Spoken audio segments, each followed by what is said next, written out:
2023 is the 10th anniversary of the publication of the best-selling book Braiding Sweetgrass by Robin Wall Kimmerer. According to the New York Times, there are 1.4 million copies in print of this book across various formats, and the success of Braiding Sweetgrass allowed its publisher, Milkweed Editions, to double in size. If you, like me, read and loved Braiding Sweetgrass, you might be looking for some ideas of what to read next. How about literally anything else published by Milkweed?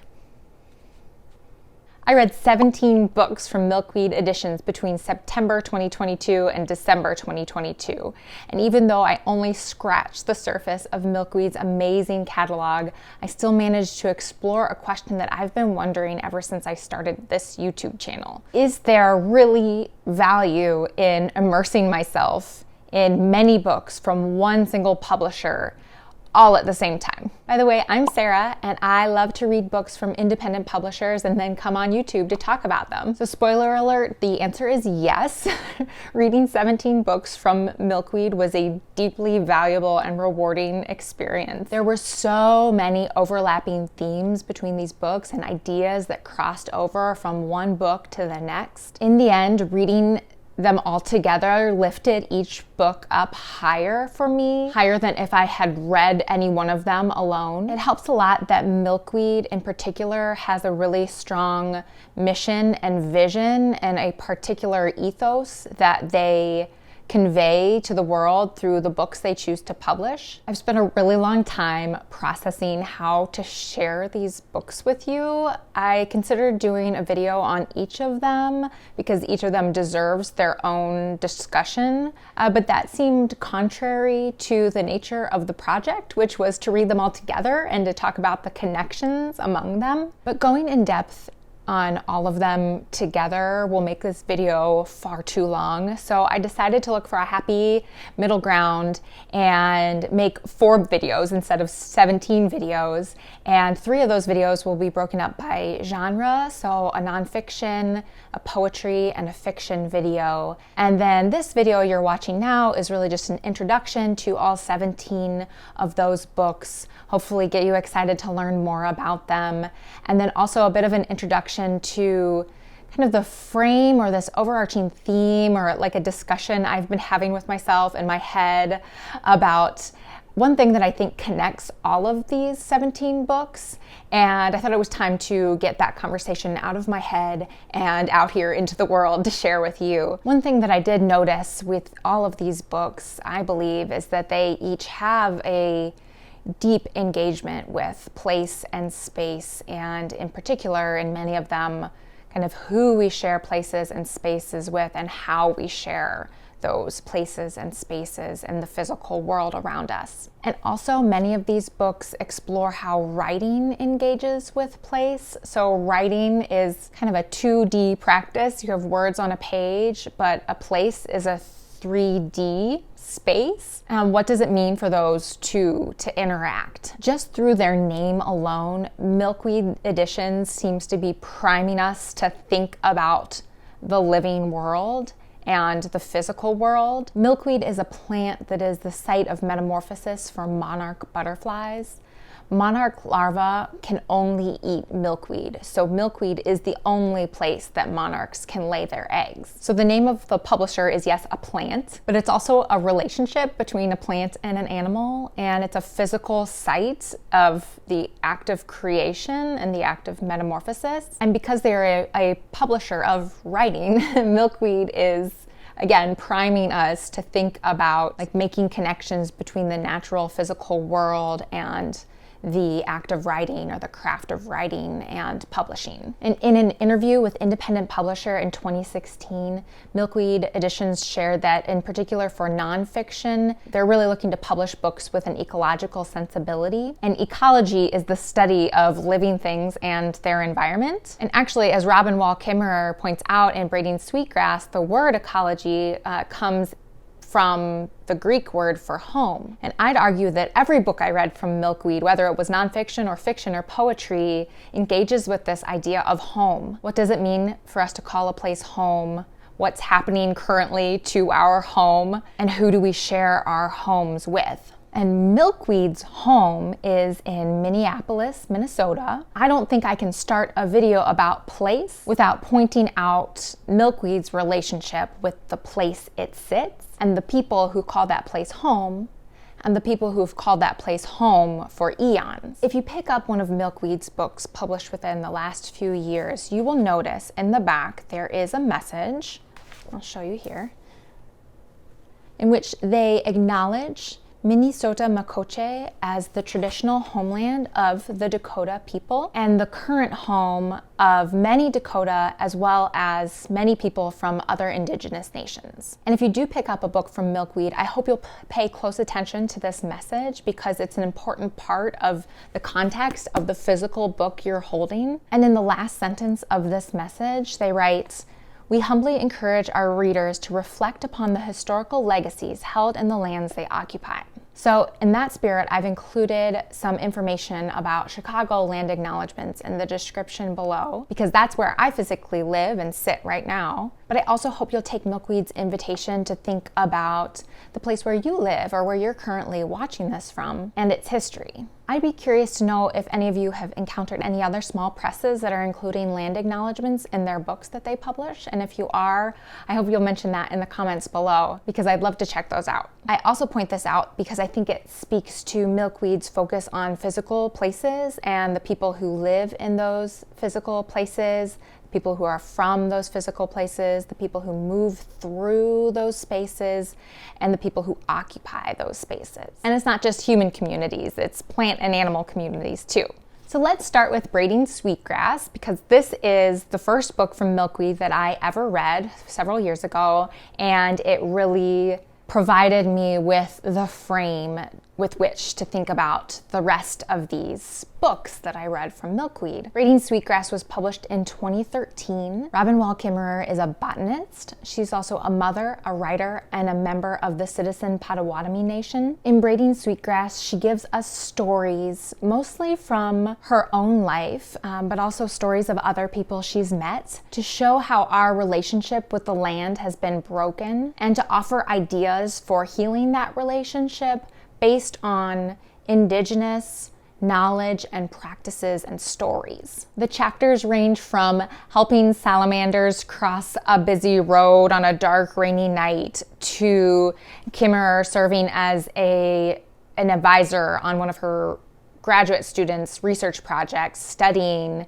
indigenous ways of harvesting sweetgrass. If we're talking about place depicted in writing, it is hard to get more beautiful and gorgeous than Kimmerer's writing about forests and ponds and rivers and wild strawberries and wild leeks and even the algae in the pond in her backyard and maple trees and sweetgrass. It's all so beautiful. What's not beautiful is the consumer society that Kimmerer does such a great job of comparing. Throughout the book, she compares consumer society, which scars the land with its dependence on, as she says, fabricated demand and compulsive overconsumption. She compares that to an indigenous society based on humility, taking only what you need, and sharing the planet in a way where everyone benefits: people, animals, plants, rocks, mountains, rivers. So for example, sweetgrass, if harvested correctly and with humility, is actually better off and healthier than sweetgrass that isn't harvested at all. And that, like, it's scientifically proven that that's the case, that sweetgrass and people can benefit each other. She talks about what it means to be naturalized to a place and how white people with European ancestry seem to still have one foot on the boat when we should be treating this place like home, like we're gonna stay here. And Kimmerer brilliantly shows how language and stories and even the grammar of our languages can change the way we treat the world around us. In the end, she emphasizes that we need to treat the land as if it were our home, because it is, but also that writers have such an important role to play in healing our relationship with the land, because it's our stories that shape how we perceive the world. So I'm going to run through the rest of these pretty quickly. I hope they spark some interest for you, and so you'll come back and join me in talking a little bit more deeply about each of them, especially from that angle of thinking about home and place and space and writing. In the nonfiction category, first up, we have World of Wonders by Amy Nezuka-Matatil. It was published in 2020.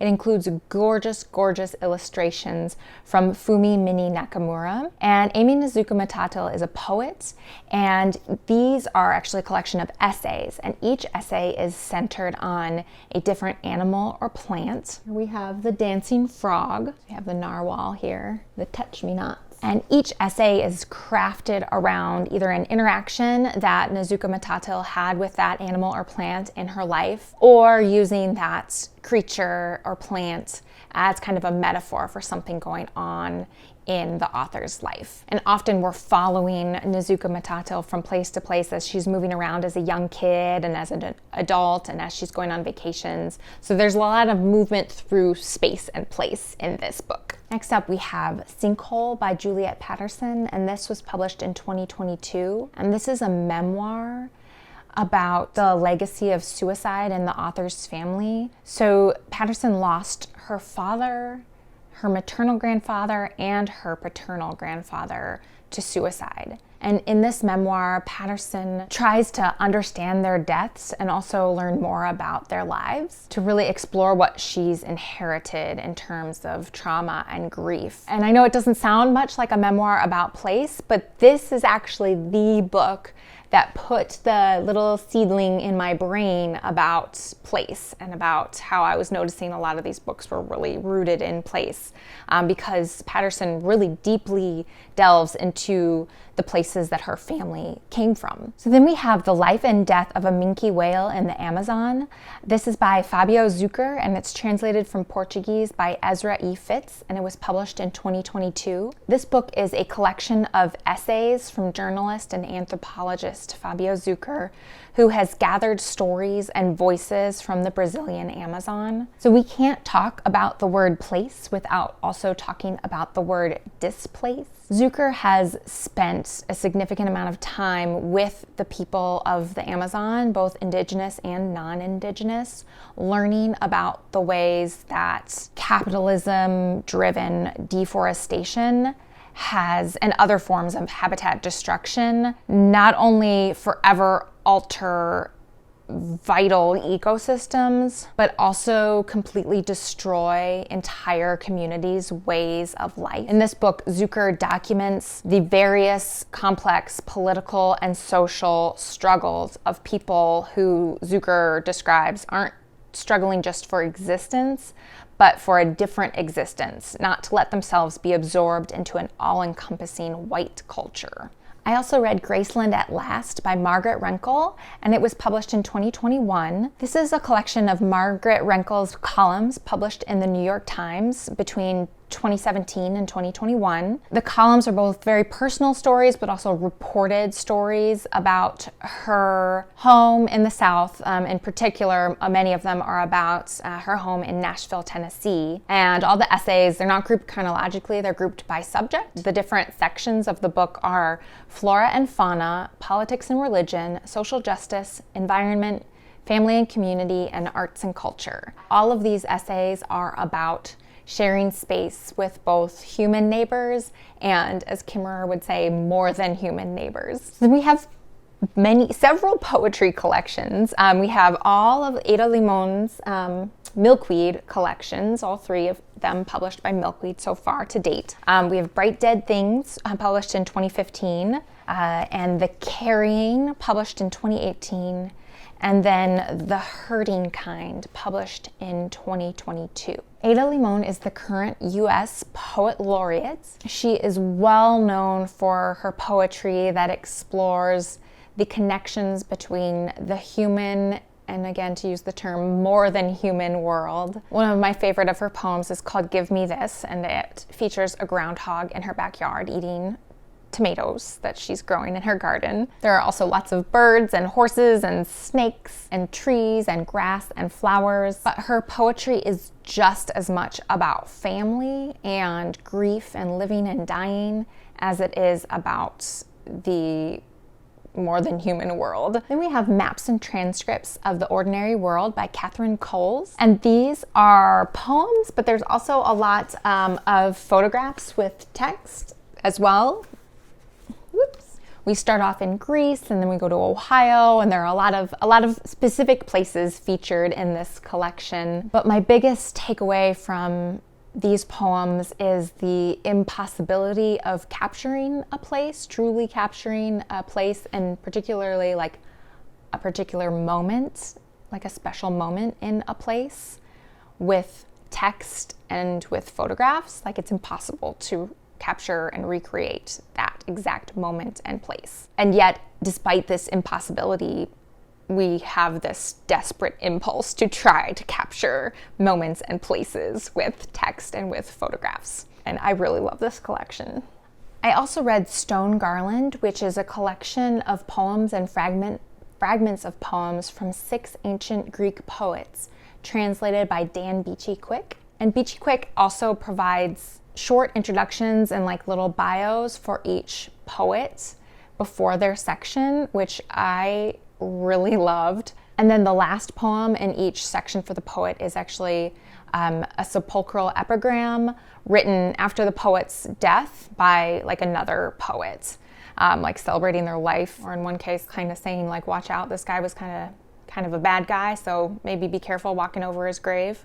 And this is part of Milkweed's gorgeous seed bank series, which for the most part, a lot of books in the series are taking ancient texts and providing new translations in order to preserve those ancient texts for future generations. Then we have Bluest Nude by Ama Kojo, and this is Kojo's first full-length poetry collection, and it focuses a lot on the act of looking. It was published in 2022, and it focuses a lot on the act of looking and of seeing and being seen, and like the act of posing, especially like posing for an artist or for photography, and also the act of looking at oneself. And I learned by listening to an interview with Ama Kojo that this collection was partly inspired by an art exhibit that she visited.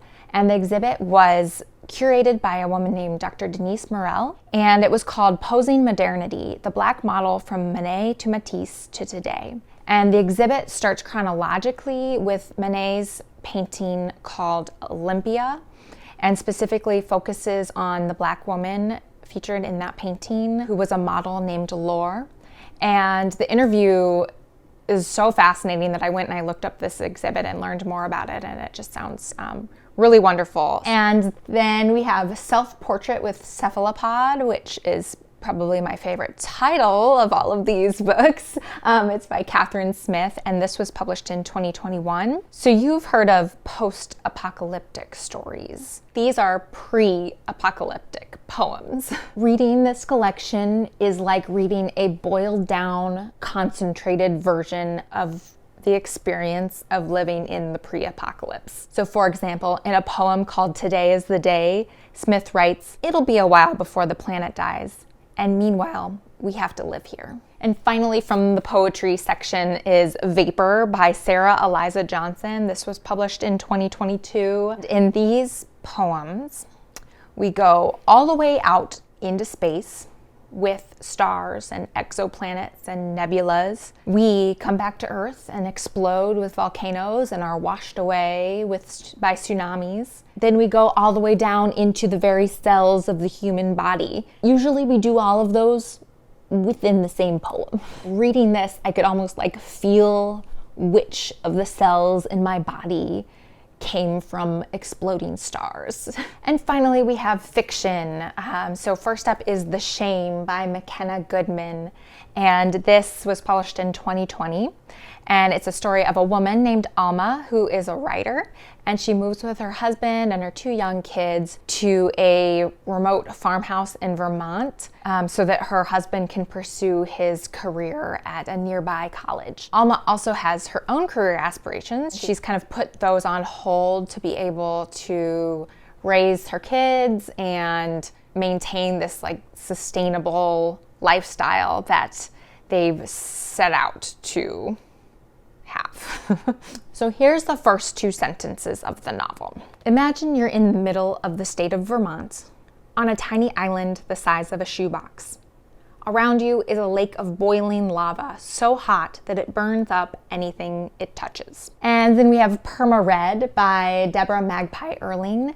This was originally published in 2002, but then was reissued by Milkweed in 2022. This was my favorite of the novels that I read from Milkweed. I loved all of them. This was my favorite. This is the story of Louise White Elk, a teenager living with her grandmother and her sister on the Flathead Indian Reservation in Montana in the 1940s. Louise, throughout the novel, is desperately trying to live her life on her own terms, but her efforts are continuously thwarted as she is forced into multiple abusive boarding schools, most of which she then escapes from, and as she is pursued by 3 men who are completely obsessed with her. And then she is confronted throughout by other dangers, both natural and man-made, and it just seems throughout the novel Louise just cannot catch a break. And of all these books that I read from Milkweed, this is the one that left me with the most vivid scene of and picture of a very particular place in the world. From the land itself, the forest, the river, to the houses that each of the characters live in particular Louise's house, to the highway. The highway actually features very prominently in the novel. The weather also plays a huge role. I love this novel, and I can't wait for her next novel, which is coming out this spring, called The Journals of Sacagawea. Then we have Haymaker in Heaven by Edvard Huem, translated by Tara Chase from the Norwegian. This was published in English in 2022. I don't know when it was originally published in Norway. The novel spans many decades, but it starts in 1874 in Norway, and it follows one specific family who lives in a small farming community. One of the main characters is a haymaker. He cuts hay, and so hence the title of the book. It's a time of change in Norway. A lot of farming families are really struggling to make ends meet, and so many of them choose to leave and head off to America, specifically here to Minnesota and South Dakota. So we follow some of the characters choose to stay in Norway, and then we follow other members of the family to America, and we see their journey on the boat. We see what happens when they arrive, what their prospects are once they've arrived in South Dakota, how they again have to struggle to make ends meet just like they did back at home in Norway. But there's a lot of humor in this book and a lot of really wonderful kind of family dynamics and marriage dynamics that felt, they were just really enjoyable to read. There's also some commentary on class. So the families in this book are not wealthy, but they sometimes are offered a glimpse of some of the wealthier classes, both in Norway and then in the US. But the experience of this book was greatly impacted by the fact that I had just finished reading this book. It was the connection between these 2 books that made me sit up and say, aha, there is some real value in reading all of these books at once, or like in quick succession. So this is The Seed Keeper by Diane Wilson. It was published in 2021. This book is also a multi-generational family story, and it centers on a character named Rosalie Ironwing. Rosalie lives in Minnesota. She comes from a Dakota family, the Dakota people being original occupants of Minnesota. We follow Rosalie across several decades. We see her as an orphan teenager in the 1970s, living with an abusive white foster family. We follow her when she marries a white farmer. They have a son together. Their farm is struggling. There's a predatory corporation that comes through and basically forces all the farmers in the area to only grow one single genetically modified corn crop. But we also have chapters from the perspective of Rosalie's ancestor, Marie Blackbird. We first see Marie as a child in 1862, and we first see her hiding in the forest with her mother and her baby brother from soldiers. This is during the Dakota War of 1862. Eventually, Marie and her mother and brother are captured. They are sent to live on the Santee Reservation, where Marie lives for decades until finally she's able to return home, but she can't escape the trauma. The trauma follows her back home to Minnesota. So this takes place in a region that is very, very, very, very close to where this book takes place. Parts of this book take place in a time that is very, very, very close to when this book takes place. And with the sections about Rosalie, descendant of Marie Blackbird, we see Rosalie interacting with descendants of people who are very, very, very, very similar to the settler families we see in Haymaker and Heaven. I look forward to sharing more in the fiction Milkweed video about how reading these two books together impacted my reading of both of these books. Reading all of these books together felt like inhaling deeply, maybe in a forest or beside Lake Michigan near where I live. It felt like expanding my lungs with a big breath of fresh air. All of these books uplifted one another in so many different ways. Milkweed's website talks about their role in contributing to the overall literary ecosystem. An ecosystem is a site of interconnections, of living and non-living existing together in one space. A literary ecosystem is also a shared space of interconnectedness. If you care about the literary ecosystem as much as I do, I hope you'll hit the like button. It will help spread the words about these books across the vast landscape that is YouTube, keeping our bookshelves healthy and our literary communities strong. Thank you so much. I hope you have a wonderful rest of your day. Bye.